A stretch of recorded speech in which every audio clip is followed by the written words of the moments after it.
என்னடா என்ன பார்த்தா எப்படி இருக்கு உனக்கு? இப்ப நான் யாருன்னு காட்டட்டா? உன்னை ஹாஸ்பிட்டல் அட்மிட் பண்ணிட்டு போயிடுறேன்.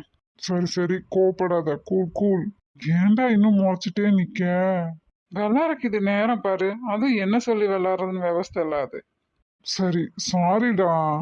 நீ இப்படியே முறைச்சிட்டே நில்லு, நான் கிளம்பி போறேன். எனக்கு ஒன்றும் லாஸ் இல்லடா மச்சி, உனக்கு தான் லாஸு. ம் சொல்லித் தொலை. என்னத்த?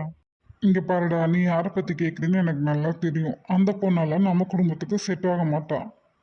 ஏன்டா பிரசாந்த் அப்படி சொல்ற? பார்வை லவ் பண்றியா? நானே வீட்டில் வந்து பேசுறேன். ஆனா பரமு ம்ஹும். பாருவா. ஏய், ஈஸ்வரும் அப்படித்தான் சொல்றான், நீயும் அப்படித்தான் சொல்ற. ஆனா எனக்கு முதல்ல இருந்தே எனக்கு பரமும் தான் பிடிச்சிருக்கு. ஏன் பாருக்கு என்ன குறைச்சல்? லூசாடா நீ? அவளுக்கு என்ன குறைச்சல்? அதையெல்லாம் நான் சொல்லலை. எனக்கு இவ்வளோதான் பிடிச்சிருக்குன்னு சொல்கிறேன்.